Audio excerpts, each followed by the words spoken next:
Je ne veux pas celui-ci, je veux celui-là. Je criais et je pointais du doigt la robe rouge que la petite fille dans le magasin était en train d'essayer devant le miroir. J'ai regardé ma mère sortir de l'argent de son sac et supplier la femme de lui donner la robe. La mère de la fille a pris l'argent et la fille a fondu en larmes. Ma mère a pris la robe de la fille et j'ai souri pendant qu'on allait à la caisse. Bonjour, je m'appelle Chloé. Si vous n'avez pas encore mis un like ou ne vous êtes pas encore abonné à la chaîne, c'est le moment de le faire. Activez aussi les notifications pour être au courant dès qu'on postera de nouvelles histoires fantastiques. Ma vie a toujours été facile et j'ai toujours eu ce que je voulais. Je suis allée dans les meilleures écoles, portais les meilleurs vêtements et j'avais les plus beaux petits amis. De quoi de plus une fille pouvait rêver? J'ai compris que je pouvais demander tout ce que je voulais à mes parents si je faisais un gros caprice, même si les autres se sentaient mal. Chaque fête d'anniversaire que j'avais fait depuis mes 5 ans était de plus en plus gros. Et mieux que celui d'avant, en commençant par les vols en montgolfière ou bien encore en louant un parc d'attractions juste pour moi et mes amis. Je n'ai jamais demandé ce que mes parents faisaient comme travail ou bien où ils trouvaient l'argent parce que franchement, je ne m'en souciais vraiment pas tant que j'obtenais ce que je voulais. J'allais avoir 16 ans dans quelques semaines et je voulais que cette fête d'anniversaire soit la meilleure que j'ai eue jusque-là. Cette année, j'ai dit à mes parents que je voulais que Bangtan Boy Scouts chante à ma fête. Ils étaient le boy band le plus sexy du moment. J'avais hâte de voir mes amis jalouses en le voyant monter sur scène. Un soir, je me suis endormie sur le canapé pendant que je regardais les clips vidéo de Bangtan Boy Scouts. Je me suis réveillée à cause de mon père qui parlait à quelqu'un au téléphone. J'allais me lever quand je l'ai entendu dire à la personne à l'autre bout du fil. « J'ai fait tout ce qu'on m'a demandé de faire et il est temps pour moi de récupérer mon fils. » Peu après, mon père a raccroché et il est sorti de la pièce. Je me suis levée lentement et je me demandais de quel fils il parlait. Le lendemain, j'ai dit à mon père avoir entendu sa conversation. Et j'ai demandé à savoir de quel fils il parlait et si j'avais vraiment un frère. Mon père m'a regardée et est sorti de la pièce. J'étais étonnée. Mon père n'avait jamais agi comme ça avant. L'air ennuyé, j'ai traîné dans la maison en demandant aux domestiques si elles savaient si mes parents avaient eu un fils avant ou après ma naissance. La cuisinière était la seule domestique à sembler nerveuse. J'ai pointé mon doigt vers son visage et je lui ai dit « Martha, dis-moi ce que tu sais. » « Je ne sais rien du tout, madame. »« Tu ne sais rien ?» Je me suis dirigée vers les placards de la cuisine et j'ai commencé à sortir les assiettes et à les jeter contre le mur. « Tu sais quelque chose maintenant ?»« Qu'est-ce qui se passe ici ?» Ma mère a regardé la cuisine, moi et ensuite Martha qui était sur le point de pleurer. « Martha, ne t'inquiète pas, je suis vraiment désolée. » Ma mère a mis sa main sur ses épaules. « Que dirais-tu de prendre ta journée et je te verrai demain, d'accord ?» Martha a hoché la tête et est sortie de la cuisine. « Maman, qu'est-ce que vous me cachez, toi et papa? Est-ce que j'ai un frère? Dis-moi la vérité. J'ai entendu papa parler de son fils au téléphone. » Tu as dû mal entendre. Tu n'as pas de frère. Ma mère s'est avancée vers le placard et a pris la pelle et la balayette. Et maintenant, si tu pouvais m'excuser, j'ai ça à nettoyer. Je suis sortie en courant de la cuisine. Je n'allais pas partager ce que j'ai avec quelqu'un d'autre. Pourquoi est-ce que je le devrais? Je suis habituée à cette vie et pourquoi ça changerait? Je savais que mes parents me cachaient quelque chose et je devais découvrir ce que c'était. J'ai attrapé une des domestiques qui venait de commencer à travailler ici. « Viens avec moi !» Je l'ai entraînée dans le grenier. Je me suis dit que le grenier était le seul endroit où mes parents pouvaient me cacher quelque chose, car je n'y suis jamais allée. Je n'avais jamais eu de raison d'y aller jusqu'à maintenant. Tu vas regarder dans chaque boîte jusqu'à ce que tu trouves quelque chose sur ce mystérieux fils que mes parents ont. Avant que la domestique ne commence à chercher, je lui ai fait prendre une de mes chaises et quelques magazines pour que je puisse lire. Heureusement, le grenier avait la clim. Environ 1 heure après, la domestique s'est avancée vers moi avec une petite boîte en bois dans sa main. J'ai pris la boîte et j'ai essayé de l'ouvrir, mais il y avait un cadenas. Trouve quelque chose pour ouvrir ça avant que je te fasse virer. La domestique a couru hors du grenier et est revenue avec un marteau. Je lui ai donné la boîte et je l'ai regardé fracasser le cadenas, puis le couvercle de la boîte s'est ouvert. À l'intérieur, il y avait des photos. La domestique m'a donné les photos et il était là, ce fils mystérieux. J'ai reconnu mes parents et il y avait sur chaque photo avec eux un petit garçon qui avait l'air d'avoir environ 3 ans. Derrière la photo était écrit « Cooper ». En regardant les photos, je me suis souvenu que je n'avais aucune photo avec mes parents.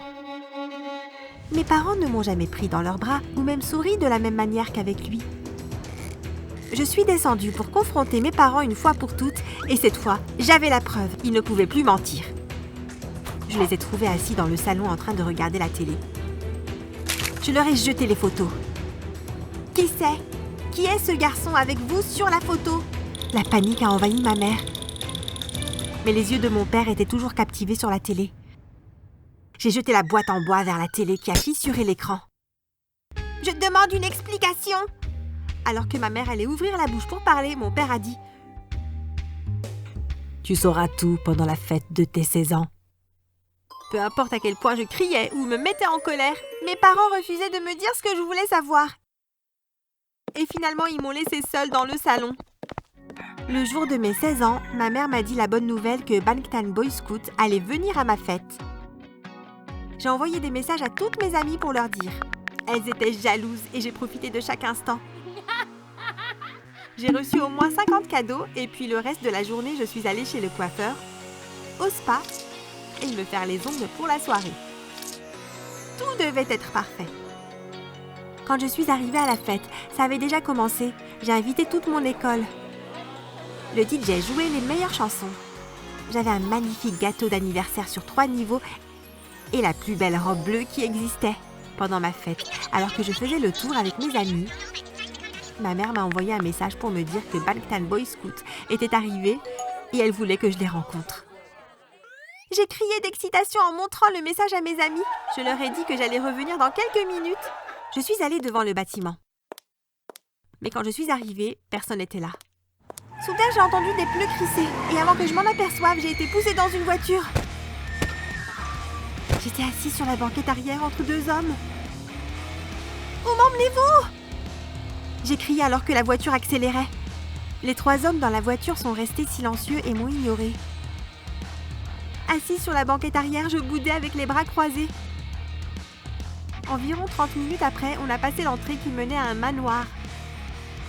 J'ai été tirée hors de la voiture et entraînée par les poignets vers une pièce dans laquelle on m'a dit de m'asseoir et d'attendre. J'ai entendu la serrure de la porte se verrouiller derrière l'homme. Je n'avais pas d'autre choix que de l'écouter. J'ai dû m'endormir car quand j'ai ouvert de nouveau mes yeux, j'ai vu le doux regard d'une vieille dame. Je me suis assise doucement et la femme s'est assise à côté de moi et m'a prise dans ses bras. Quel genre de kidnappeurs prenaient leurs prisonniers dans leurs bras ? J'étais perdue. J'ai poussé la femme et je me suis levée. « Qui êtes-vous ? Et pourquoi je suis ici ? Où sont mes parents ?» J'ai dit avec ma voix forte et agressive. « À qui penses-tu parler ?» Un homme est entré dans la pièce. Il était habillé d'un beau 3 pièces à rayures et avait un cigare à la bouche. Je l'ai reconnu comme étant Albert El Diablo Masseria.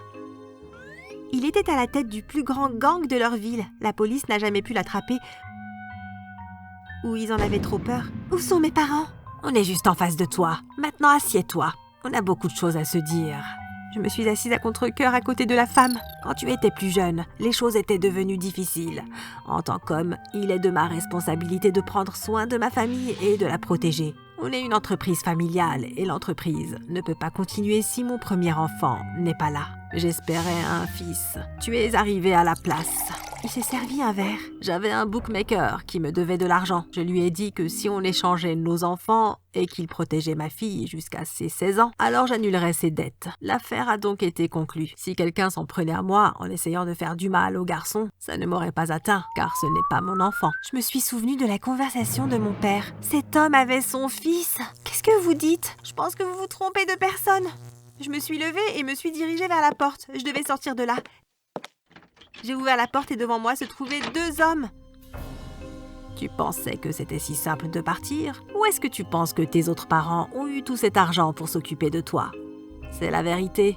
Tes vrais parents s'occupent de toi financièrement depuis le premier jour. Mais j'ai enfin récupéré ma fille, l'héritière de mon royaume. Et il est temps d'apprendre les règles de la maison. Qu'est-ce qui te fait dire que je veux rester ? Tu m'as abandonnée pendant 16 ans et tu penses que je te sauterai au cou avec les bras grands ouverts et que je t'accueillerai dans ma vie ? Tes décisions difficiles ont dû être prises, princesse. Mais vu que tu veux jouer les difficiles, On peut jouer à ça aussi. Un jour, tu comprendras que j'ai fait tout ça pour te protéger et pour ton propre bien. Tu apprendras à aimer ta nouvelle vie. » L'homme a ouvert la porte et a dit à un autre homme à l'extérieur de m'emmener dans ma chambre. J'ai donné des coups de pied en criant et j'ai supplié pour qu'il me renvoie chez mes parents. J'ai été jetée et enfermée dans une chambre. J'ai frappé la porte jusqu'à ce que mes mains me fassent mal avant de m'enrouler comme une boule pour pleurer. J'ai passé les jours suivants dans la chambre. La pièce était équipée avec tout ce dont j'avais besoin et la porte était ouverte seulement pour m'apporter mes repas. J'ai compris que ma seule chance était d'accepter cette vie que mon vrai père voulait pour moi. J'ai demandé à lui parler et on est tombé d'accord. Il a dit qu'il était heureux que je vienne enfin. Je ne pense pas qu'il me faisait vraiment confiance car même si j'étais autorisée à sortir de ma chambre et à traîner sur le terrain, j'avais 2 gardes du corps en permanence avec moi. Un jour alors que j'allais vers le bureau de mon père, j'ai vu un garçon de mon âge sortir. Il n'a rien dit mais il est parti rapidement. C'était Cooper ? Oui. Je pensais qu'il était déjà parti. Non, Cooper a un dernier travail à finir pour moi ce soir. Puis il sera autorisé à partir. Ne parlons pas de ça maintenant. J'ai une surprise pour toi. Il a ouvert son tiroir et m'a donné un billet de concert pour aller voir Bangtan Boy Scout. J'étais bien plus heureuse de pouvoir quitter le manoir que d'aller au concert. J'ai remercié mon père. Il m'a dit d'être prête à 18h pour que les gardes du corps m'emmènent au concert, avant de me sortir du bureau. Avant de me dire de sortir du bureau car son téléphone sonnait. Si Cooper partait alors, il était mon seul espoir. J'ai glissé à Cooper un petit morceau de papier plié et j'ai espéré qu'il applique mon plan. Au concert, la foule était grande.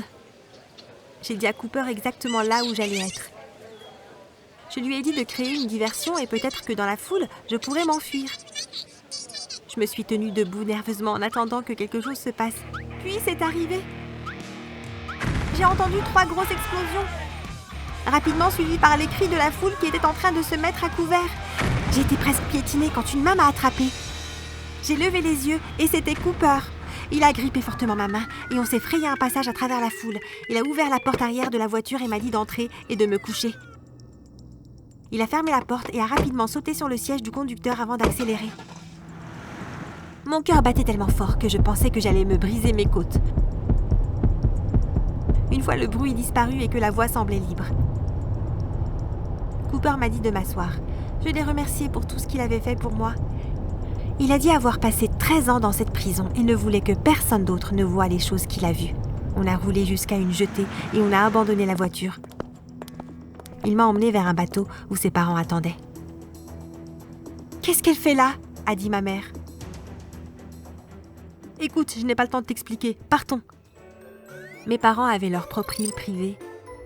Ils planifiaient leur fuite depuis que Cooper avait été enlevé. Ils m'ont autorisé à rester avec eux, car je n'avais nulle part où aller. Mais je ne restais pas comme leur fille, mais plutôt comme leur domestique. Mes parents ont fait de ma vie un enfer. Peut-être que je le méritais, mais ça ne voulait pas dire que j'allais l'accepter. Dans le monde de mon vrai père, j'étais l'héritière, ce qui veut dire que j'avais le pouvoir. Je devais trouver un moyen de contacter mon père pour lui dire que Cooper m'avait enlevé pour être son esclave. Et ensuite, regarder les choses tourner en ma faveur une fois de plus.